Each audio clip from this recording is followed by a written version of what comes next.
আসসালামু আলাইকুম। আপনাদের সাথে আলোচনা করার চেষ্টা করব দেশি মুরগি বাচ্চার কি কি রোগ হয়। দেশি মুরগি 0 থেকে প্রাপ্তবয়স্ক পর্যন্ত কি কি রোগের সম্মুখীন আমাদেরকে প্রায়ই হতে হয়। তো এই বিষয় নিয়ে মোটামুটি আপনাদের সামনে আলোচনা করার চেষ্টা করব। আপনারা অবগত আছেন, আমি প্রায় 5-6 বছর ধরে দেশি মুরগি এবং কোয়েল পাখির সাথে সম্পৃক্ত আছি। তো আমার মোটামুটিভাবে যে অভিজ্ঞতা আছে, তো সেই অভিজ্ঞতা থেকে আমি যতটুকু জানতে পারি, যতটুকু আমি দেখি, আপনাদের সামনে তুলে ধরার চেষ্টা করি। তো আমার কাছে হঠাৎ করে মনে হলো, আমি যদি আপনাদের সামনে যে দেশি মুরগির বাচ্চা থেকে শুরু করে যারা মাংসের মুরগি লালন পালন করেন, তো কি কি সমস্যার সম্মুখীন হতে হয়, কি কি রোগবালাইয়ের সম্মুখীন হতে হয়, তো এগুলো নিয়ে যদি আমরা আংশিক একটা ধারণা দিই, হয়তো অনেকের উপকার আসতে পারে। তো সম্মানিত ভিউয়ার্স, আমরা দেশি মুরগি কয়েকটা রোগের সম্মুখীন হই।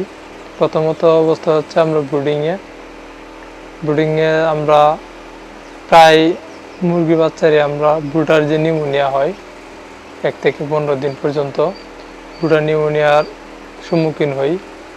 এবং রানীক্ষেতের সম্মুখীন, এটা তো বলা লাগে না, রানীক্ষেত যে কোনো সময় যে কোনো বয়সে মুরগিকে অ্যাটাক করতে পারে। তো আমরা রানীক্ষেত, প্রথমত অবস্থায় ব্রুডার নিউমোনিয়া এবং রানীক্ষেত। তো গাম্বুরা রোগটা আমি এই পর্যন্ত পাই নাই। গাম্বুরার ভ্যাকসিন আমি করিও না, যেহেতু দেশি মুরগি। অনেকে আবার করলে ভালো, আর আমি কোনো গাম্বুরার ভ্যাকসিন আমি করি নাই। তো যেহেতু অল্প করে মুরগি লালন পালন করি, বা আমি যারা বেশি অঙ্কে মুরগি লালন পালন করবেন তারা অবশ্যই গাম্বুরা ভ্যাকসিনটা দিয়ে নেবেন। আমি যেহেতু 150, 200, 300 করে মুরগি লালন পালন করি, এবং আমার যে খামারিরা আছে তারাও 150, 200 করে মুরগি লালন পালন করে, তো সেই ক্ষেত্রে আমি এই পর্যন্ত গাম্বুরা দিই নাই। এবং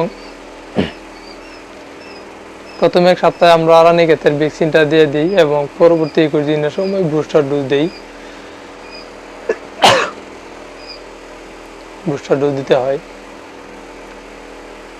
আর সবচাইতে গুরুত্বপূর্ণ বিষয় হচ্ছে মুরগির ঠান্ডা। এবং কোয়েল পাখি মুরগির বেশিরভাগ রোগবালাই কিন্তু ঠান্ডা থেকে আসে, ঠান্ডা এবং লিটার ম্যানেজমেন্টের কারণে হয়। তো আপনারা সবসময় চেষ্টা করবেন মুরগিকে ঠান্ডাটা থেকে সরিয়ে রাখার জন্য। এবং প্রায় সময় যদি আপনারা ফার্মেসি থেকে ওষুধ না কিনতে পারেন, তাহলে আপনারা চেষ্টা করবেন যেন প্রাথমিক অবস্থায় যে আমাদের যে ন্যাচারাল যে ট্রিটমেন্টগুলো আছে এগুলো দেওয়ার জন্য, ঠান্ডার জন্য তুলসী পাতা, আদা, তুলসী পাতা, বা আপনার এই রসুন, ইত্যাদি এগুলো দিয়ে আপনারা ট্রিটমেন্ট করতে পারেন। আমি এগুলো ট্রিটমেন্ট দিয়ে অনেকটাই উপকার পাইছি। তো আপনারা সবসময় চেষ্টা করবেন এগুলা থেকে মুরগিকে রক্ষা করার জন্য। তো সবচেয়ে বেশি অ্যাটাক হয় ঠান্ডা এবং রানীক্ষেত রোগটাই। এবং বিশেষ করে আপনারা 20 দিনের মাথায়, হয়তো 20 থেকে 22 দিনের ভিতরে আপনারা যেমনি হোক মুরগিগুলোকে আপনারা ঠুট কাটবেন, মুরগিকে ঠুট চাকা দিতে হবে। টুকরি সমস্যাটা এটা কমন, এটা তাকেই, যেহেতু দেশি মুরগি টুকরি সমস্যার সবচেয়ে বেশি খেয়াল রাখতে হবে, নয়তো মুরগির কোয়ালিটি নষ্ট করে ফেলে। তো এই কিছু আমরা অসুস্থতার সম্মুখীন হই মুরগিগুলা। তো আপনারা এগুলা সবসময় ফলো রাখবেন, এবং আমি পরবর্তীতে চেষ্টা করব এগুলাকে আপনারা কি কি ট্রিটমেন্ট, কোন রোগের জন্য কি কি ট্রিটমেন্টগুলো আমি দিছি এবং ফলাফল রেজাল্ট আলহামদুলিল্লাহ ভালো পাইছি, তো আপনাদেরকে বলার চেষ্টা করবো ইনশাল্লাহ।